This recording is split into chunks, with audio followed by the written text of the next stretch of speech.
Bonjour, c'est avec plaisir que je vous retrouve cette semaine pour ce nouveau numéro.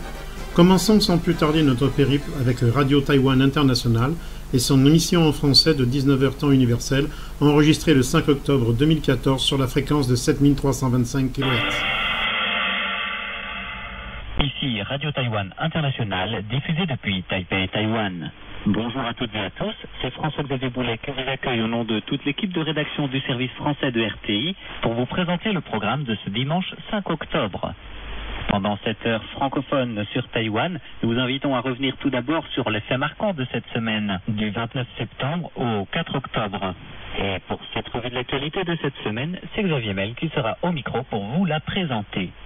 Ensuite, Xavier Mel sera rejoint de Meg Wang pour l'émission hebdomadaire Coup de Projo, une autre revue cette fois-ci, du buzz internet, de l'actualité décalée, de l'insolite, des faits divers qui ont défrayé la chronique toute la semaine à Taïwan.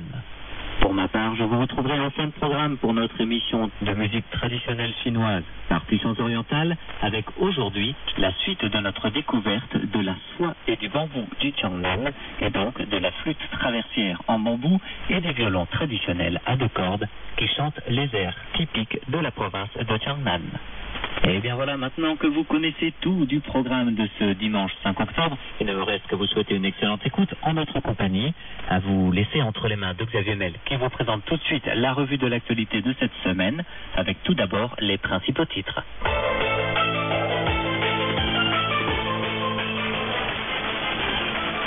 Taïwan soutient le mouvement pro-démocratique de Hong Kong.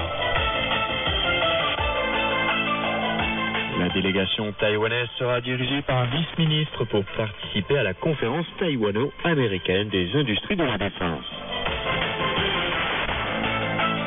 Taïwan renforce sa vigilance envers la propagation du virus Ebola. Voici maintenant Brother Star, The Overcomer Ministry, station religieuse américaine diffusée via WRMI. L'enregistrement a été réalisé le 5 octobre 2014 à 21h55 en temps universel sur la fréquence de 11 580 kHz. Our contact mailing address to address your letter to the Overcomer, Post Office Box 691,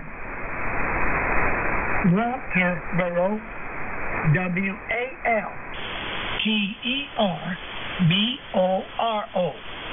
Walterboro, Walterboro, South Carolina, and the zip code is 29488 USA. Our contact telephone number, you call anytime, 7 days a week, day or night. The phone number is US code 1-843-701-5053. Our website. You need to take time to look at it if you can. Our website is www.overcomerministry.org. A lady called this morning and said, I finally got my computer working and I can pick you up now on the internet. It's a lot better than the phone. And really that's cool. You folks will get an internet connection, not too expensive. Click on the Overcomer website, push on the button, listen live, and then you will hear us directly from this radio room. Our website is www.overcomerministry.org.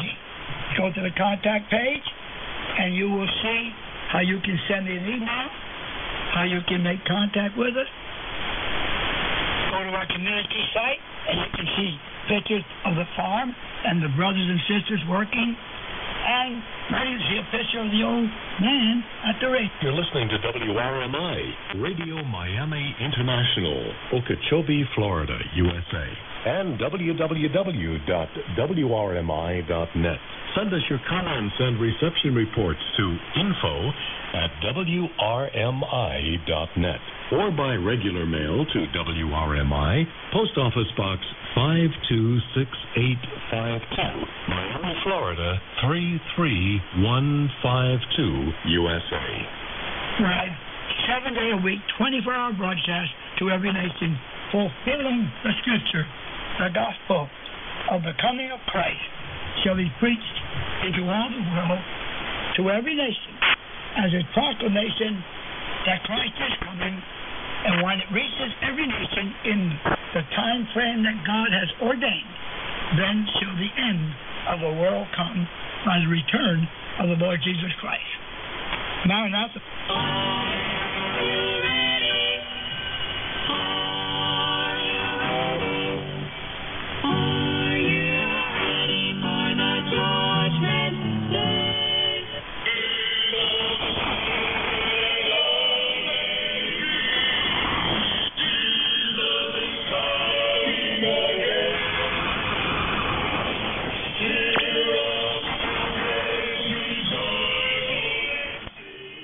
Plus proche de nous, Radio Tirana et son émission en anglais de 20h temps universel sur la fréquence de 7465 kHz enregistrée le 6 octobre 2014.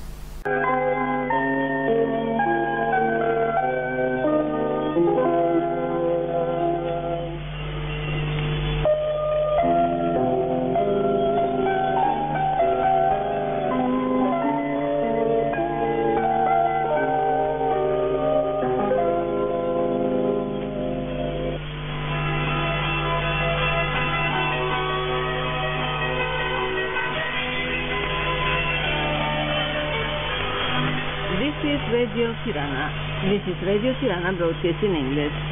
From the 30th of March 2014 to the 25th of October 2014, Radio Tirana broadcast in short waves in the following times and frequencies. For UK, from Monday to Saturday, from 20 to 20:30 UTC on the frequency 7,465 kHz in 41 meters. And for North America, from Tuesday to Sunday, from 1:30 to 2 o'clock UTC on the frequency 9,845 kHz in 31 meters.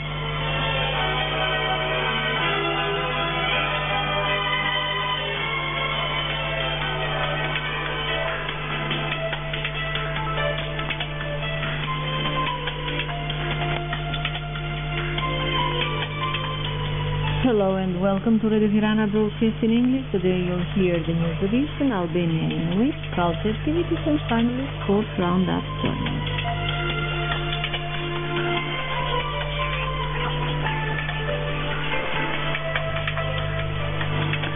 The main top stories. The Albanian Prime Minister Edi Rama wished a happy Bayram to the Bektashi Muslims.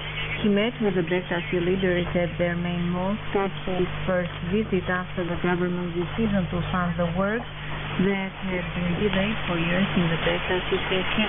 With the reduced budget for the expropriation of the land where the new mosque of Namartia will be built, the government gave funds for the Bektashi funds couldn't finish the project with their own money. For Rama, the government support for the mosque and the tekke brings to an end the long and difficult years for the Muslim believers. It is important to give a chance to the Bektashi community for having this tekke at last.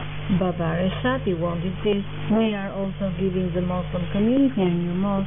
These are two precious things for this Bayram. What remains now is for you to conclude and then enjoy it, Rama declared. Although communism made several religious signs. Nous restons dans cette partie de l'Europe avec Radio Serbie International, émission en français de 20h30 temps universel sur la fréquence de 6100 kHz en date du 6 octobre 2014.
Amis Radio Service International, chers très bonjour. Nous commençons notre émission par la revue de l'actualité. Les entretiens sont en cours sur le partenariat stratégique pour l'intégration des réseaux avec la compagnie américaine SRC.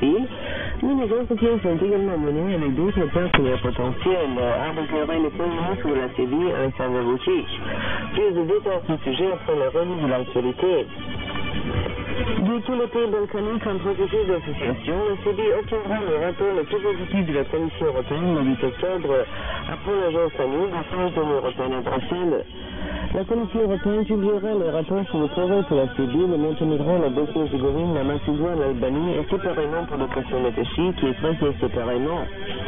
Le rapport de la Commission européenne pour la Serbie ne comportera pas la demande que la Serbie rejoigne les sanctions à l'encontre de la Russie, accompagnant la radio du Sultanat d'Oman, le 7 octobre 2014, avec le relais en ondes courtes de son programme FM en anglais, diffusé de 14h à 15h temps universel, sur la fréquence de 15 140 kHz. Survivors were rescued by the Army and airlifted to hospitals in the Caribbean city of Santa Marta.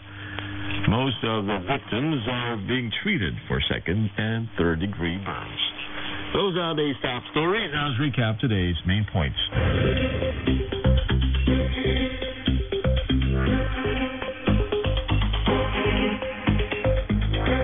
Today's headlines: fighting between ISIS militants and Syrian Kurds spread to a southern district of the town of Kobani on the Turkish border.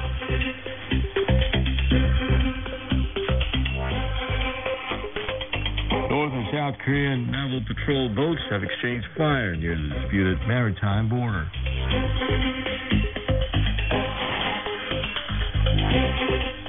Representatives of Hong Kong's pro-democracy protesters have agreed to hold formal talks with the government.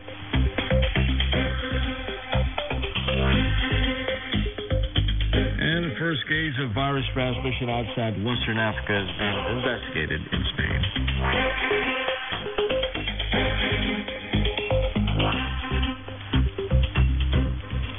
That's today's News Bulletin from Radio Sultan of Oman 90.4 FM, edited by Noor Al-Mamadi and engineered by Abdullah Al-Badri. Next will be tonight at 10.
Une station clandestine, The Voice of Khmer Mchasrok, en cambodgien, sur la fréquence de 17 860 kHz de 13h30 à 14h temps universel, le 7 octobre 2014.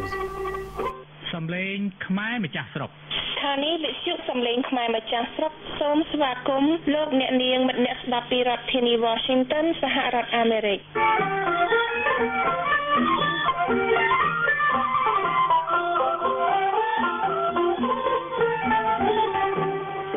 សួស្តីលោកអ្នកនាងមិត្តអ្នកស្ដាប់ជាទីមេត្រីនេះជាកម្មវិធីផ្សាយរយៈពេល30នាទីនៃវិទ្យុសំឡេងខ្មែរម្ចាស់ស្រុកនៅល្ងាចថ្ងៃអង្គារទី7ខែតុលា គ្រិស្តសករាជ 2014 ជាថ្ងៃ14កើតថ្ងៃកោខែអាសត់ឆ្នាំមមីឆស័កពុទ្ធសករាជ 2558 ជាបឋមខ្ញុំហាសានពីរដ្ឋធានី Washington សហរដ្ឋអាមេរិកសូមជូនមេតិការព័ត៌មានសំខាន់ៗទាក់ទងនឹងស្រុកខ្មែរ សកម្មជនខ្មែរកម្ពុជាក្រោមបញ្ចេញកំហឹងរឿងមន្ត្រីយួននិយាយមិនត្រឹមត្រូវហើយគំរាមថានឹងដុតទូទៀត គ្រូបង្រៀនហែកក្បួនទៀមទាឡើងប្រាក់ខែក្នុងទិវាគ្រូបង្រៀនមេតបកូនប្រុសលោកហ៊ុនសែនស្វែងរកអ្នកគ្រប់គ្រងអ្នករកស៊ីនៅរដ្ឋ Massachusetts សហរដ្ឋអាមេរិកពលរដ្ឋខ្មែរម្ចាស់ស្រុកបញ្ចេញទស្សនៈថាស្រុកខ្មែរដឹកនាំដោយស្រុកកុម្មុយនីសនីតិរដ្ឋមន្ត្រីគឺហែហមនាយករដ្ឋមន្ត្រីកិច្ចសម្ភាសក្នុងវិទ្យុសម្លេងកុលបុត្រខ្មែរអំពីសកម្មភាពចលនាខ្មែរម្ចាស់ស្រុកចុងខែកញ្ញាប្រមុខរដ្ឋាភិបាលសារភាពថាលោកដឹកនាំស្រុកក្រោមសម្ពាធបរទេសទី1បើខ្មែរងើបមួយនគរលោកនឹងរលំភាគបញ្ចប់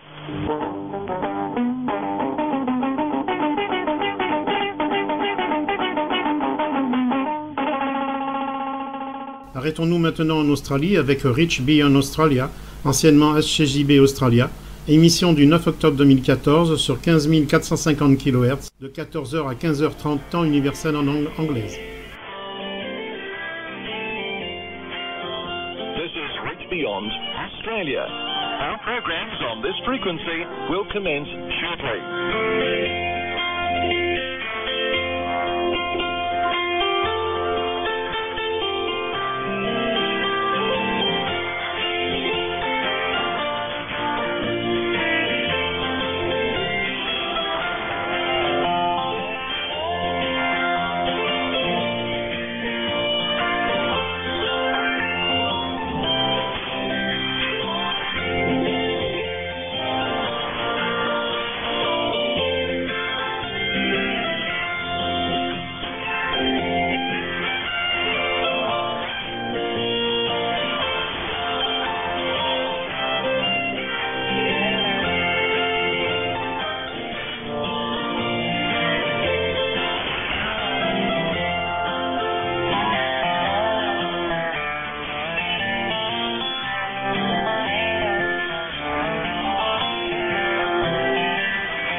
Australia now greets listeners in South Asia on 15450 kilohertz in the 19-meter band.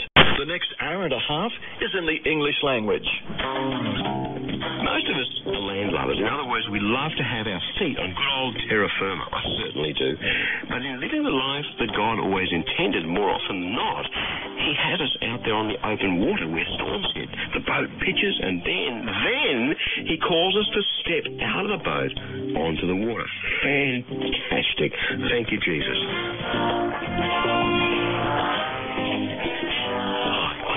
Welcome to a different perspective. Please stay tuned because in just a few moments I'll be telling you how you can receive a free copy of my latest booklet. I hate being on the water in a boat. I don't mind swimming, I don't mind being beside the water looking, and I don't mind diving under the water. But I absolutely hate being on the water in a boat. Up and down, up and down. I get sick. I can just feel the waves of nausea crashing over me. Nous terminerons notre voyage hebdomadaire avec Channel Africa et son émission en français, diffusée sur 15 235 kHz de 16h à 17h temps universel, enregistrée le 9 octobre 2014. Juliette Ilando. Bonsoir à tous et à toutes et bienvenue à cette nouvelle édition de Farafina, votre magazine d'actualité africaine sur Channel Africa, la voix de la renaissance africaine, et Toumelo Moukara assure la mise en onde de cette édition. Au sommaire de ce magazine d'actualité, violence à Bangui, le bilan provisoire fait état de 7 morts, 25 blessés et une centaine de maisons incendiées. Au cours de cette édition, vous suivrez les réactions des deux communautés impliquées dans ces affrontements. Le colonel congolais Norbert Dabira devant la justice française. Le colonel devra répondre des crimes contre l'humanité dans l'affaire du disparu du beach Bobila à Brazzaville en 1999. L'épidémie d'Ebola inquiète de plus en plus. De nombreuses voix s'élèvent pour réclamer plus de moyens et de personnel pour une lutte plus efficace. Les détails, c'est dans quelques instants. Place à présent au bulletin d'actualité avec Jacques Kouakou.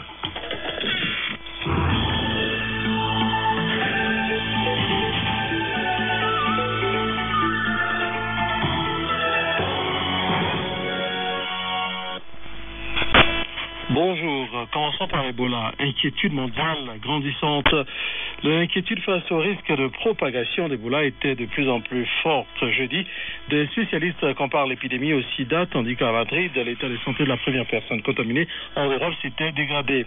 Eh bien, cela va être un long combat. Depuis 30 ans que je travaille dans la santé publique, la seule chose comparable a été le sida, a déclaré le docteur Tom Frieden, directeur des Centres américains de contrôle et de prévention des maladies en abrégé CDC, lors d'une table ronde à Washington. Un cri d'alarme relayé par le président de la Sierra Leone, Ernest Bai Koroma, pour qui la réponse internationale a été pour le moment plus lente que le rythme de transmission de la maladie. Le secrétaire général des Nations Unies, Ban Ki-moon, a lui estimé qu'il fallait multiplier par 20 l'aide actuelle pour espérer enrayer la maladie qui a déjà tué 3900 personnes.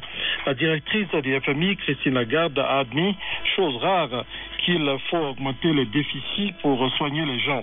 À la mi-journée, le Libéria a de son côté décidé de reporter ses élections sénatoriales prévues le 14 octobre en raison de l'état d'urgence décrété en lien avec Ebola.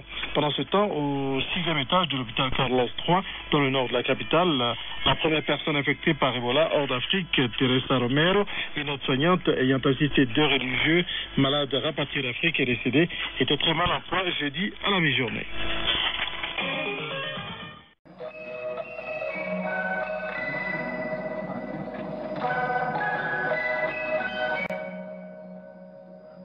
Radio Suisse Internationale est née à l'époque des pionniers de l'onde courte.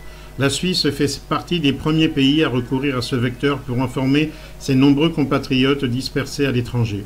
Sa naissance est aussi le fait de la montée du nazisme dans l'Allemagne voisine, la radio véhiculant l'identité et les principes de la Confédération à l'étranger. La Suisse a commencé à diffuser ses premiers programmes pour les Suisses de l'étranger dès 1934 en ondes moyennes. En 1935, avec la mise en service de l'émetteur sur ondes courtes de Schwarzenberg, la radio suisse élargit son auditoire.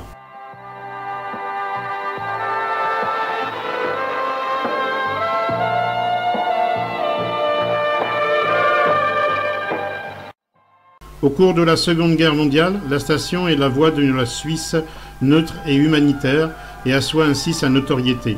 Les interventions de 2 grands journalistes, René Payot et Jean-Rodolphe Van Salis, ont été les seules voix libres d'Europe durant ces années sombres. You are tuned to the Swiss Broadcasting Corporation.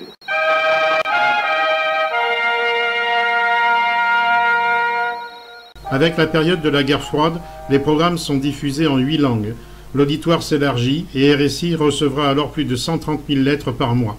La neutralité de la Suisse a été la clé du succès de la station durant ces années de propagande politique. There is a Swiss chronometer to give you the exact time. At the last tone, it will be 11 hours, Greenwich Mean Time.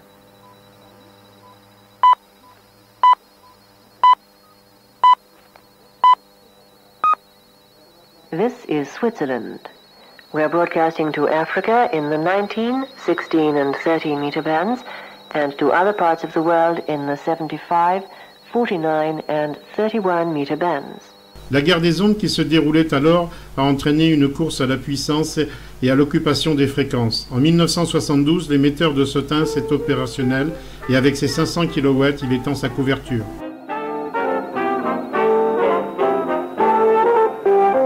En 1989, les décisions politiques et l'essor de l'Internet amènent une orientation vers les multimédias et la diffusion des programmes par le net et le satellite.